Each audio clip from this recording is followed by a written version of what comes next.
movie review, and to continue my theme on doing Disney films, I'm going to be discussing one of the more iconic films. Even though it hasn't gotten the publicity as it has in recent years, because Disney made so many other films that surpass this one. But it's definitely one of the more watchable and more enjoyable films in the Disney vault. It is, I believe, the 1955 film, or 1956 film, Lady And The Tramp. And of course, this is the story, those of you who don't know, this was the story with a spoiled Cocker Spaniel falling in love with the average stray dog, which is a tramp. It was kind of like a womanizer, kind of like the Bill Clinton for dogs, one of those womanizing dogs. And well, let me tell you, it is an enjoyable film. It's one of the few films in Disney Vault that these parent groups haven't made a stink over. And what I mean by that is that you have these stupid parent groups who have nothing else better to do with themselves, who go over every single Disney film and watch it in slow motion and see if they have the Disney animators has slipped in anything that parent groups would find offensive. And the only way you do that is you watch the film in slow motion or frame by frame. Or you either your VCR or your DVD player. But like I said, well, and also there was a sync with Lady and the Tramp, because one of the stars, one of the people writing the voice was Peggy Lee, who sang every single song in this film except for the song Bella Noche, and sung by two Italian characters in the film. And she sued Disney because she felt she hasn't received all the money that she should have gotten. Because from videos, because videos were coming out then in the late 80s, and Lady and the Tramp was one of the first and the first Disney film that came out on video. And so of course there was a stink, and Peggy Lee sued. And I forgot how much she won, but I do remember that she sued Disney for it.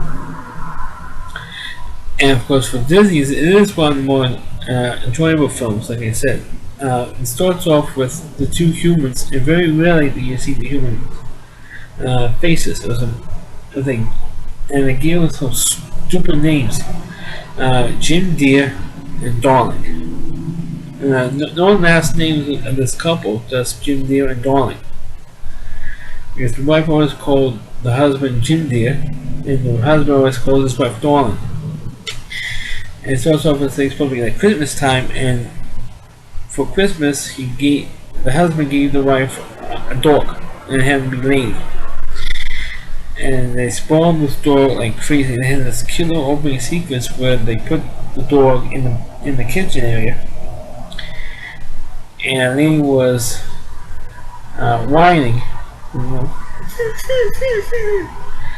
the father said, "Oh, all right," and the dog having to get out of the kitchen, go upstairs, and stay in the bedroom. And she has a little corner in the bed, and everybody says, "Oh, it's so cute." And then, of course, eventually the wife gets pregnant, and he felt like that she hadn't gotten the attention that she was used to getting, because now you have a baby in the house. They had to be protective of the baby, making sure that the dog and the baby got okay, and make sure that the dog doesn't harm the baby in any way. Whatever happens with the aunt comes over to babysit that kid or the baby, and of course that's when you have a problem, because she was scared. The aunt was scared of the dog. It was considered the dog a vicious animal. That's because she's like a stupid cat lover, and that's one of the more famous scenes in the film, where she has two Siamese cats. And they did the song, both singing parts were performed by Peggy Lee, which is "We Are Siamese, If You Please." They do that. And of course, after that scene, she was eventually got sent to the pound.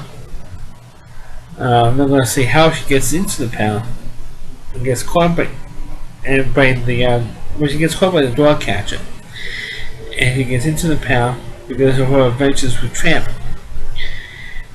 And of course, that's when he had the iconic scene with them in the Italian restaurant, which is depicted on the cover. Is when they eat this long span of spaghetti and they have to be the same span and they both lock lips there. Uh, but I'm surprised that with the two Italian guys, it's like stereotypical Italian guys. You have one fat Italian guy, and you have this little skinny Italian guy as an assistant chef, and they, of course, you see them on the back cover, and they entertain the dogs because Tramp always goes over to this Italian restaurant and mooch off the owner who likes dogs. And I'm surprised that the Italians haven't made a mistake with this film because it's like stereotypical Italian guys, but good cooks, a good restaurant, everyone by stereotypical Italians and all that stuff. But then, of course, in this sequence where there was a rat in the house, and Tramp got into the house because they was chained to the backyard. And so Tramp got into the house, he kills the rat, and then because Tramp got into the house, the ant goes nuts again and calls the pound and got Tramp out of the house into the to the rat, get him to the pound, and then her lady's two dolphins, one was a bloodhound and one was a Scott Terrier, realized they misjudged the dog, misjudged Tramp. So they ended up chasing the dog catcher down and they freed Tramp. But then, of course, at the end, the family adopted Tramp, and of course, the lady had 3 puppies. 2 looked like her, 2 girls, and 1 was a boy that looked like Tramp. And that's pretty much how the film ended. But of course, there was one particular scene where the lady does get caught by the dog catcher, and she's in this doggy jail, as I like to call it. And of course, she meets Peg, who's also voiced by Peggy Lee. And she sings the song "He's a Tramp." And of course, that song and the song with the Siamese cats are the 2 most iconic. I feel the 2 most iconic songs, the 2 memorable songs from Lady and the Tramp. Of course, that's the review of Lady and the Tramp. But of course, years later, like in the early 2000s, like year 2000, 2001, and around that area, in the new millennium, Disney decided to make a direct-to-DVD sequel with a lot of their Disney films. And one thing that they didn't do was when they did my review of Cinderella, they made 2 direct-to-video sequels of Cinderella, and I haven't had the second one. And that one was god awful, one of the worst direct-to-video movies you could possibly ever see. It was terrible. But they did one with that's what they did. And it's called the DVD Lady and the Tramp 2 Scamp's Adventure. And of course the Scamp was supposed to be your Lady and Tramp's son, was voiced by Scott Wolf, from Point of 5, and he meets up with a little dog, which is I don't even see here, right here, and it was voiced by Alyssa Milano, who was starring at the time on the TV show Charm. And I think this was not a great film, but a decent follow-up for the original film. And the story of this is follows Scamp, who wanted to live the life of his father. His father was called a junkyard dog, and he wanted to follow his father's footsteps. He meets over this gang of dogs, and the girl dog was, like I said earlier, was voiced by Alyssa Milano, and he fell in love with Alyssa Milano's character, and who wouldn't, by the way. Anyway, the lead dog of this group of junkyard dogs was Chesty Scamp, and of course he eventually gets into trouble, and then he gets bailed out by Tramp himself. And the leader of these junkyard dogs was mad at Tramp for ditching them. And Scamp heard this little bits and pieces of who the Tramp was. not knowing that it was his father was the tramp. And then when he finds out, like, man, I'm missing, how come you left this life for? And of course, Tramp says, because I fell in love. That's why. It felt like it's time to. It felt like it was time to grow up a little bit and give up that life.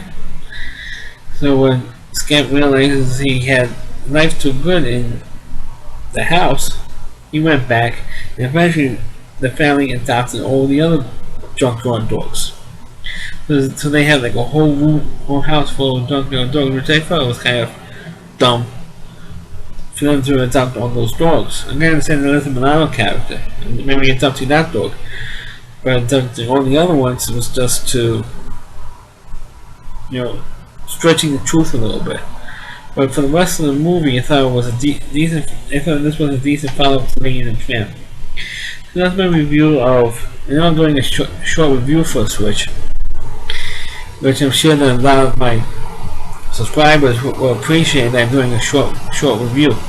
So I'm doing a review of the Lady And The Tramp films. And I know Lady And The Tramp has come on DVD in the last few years, but not lately though, because they always wait like every 10 years or so they come out with the DVD version. So that's my video of a review of Lady And The Tramp movies. Hopefully maybe I'll do another Disney film. And I can do as many films as I have, or at least one. If I don't have the actual video DVD of it, I'm trying to remember which ones in particular to what I remember seeing, and maybe do a review on that. I prefer to have the actual physical ones here, so I could do a proper review. So let me review Lady And The Tramp. Please click on the video, please rate it, feel free to comment, please subscribe to my channel, and please follow this video onto your Facebook pages, and please watch my other videos. If you haven't done so, please do so. Thanks for watching. Catch you next time.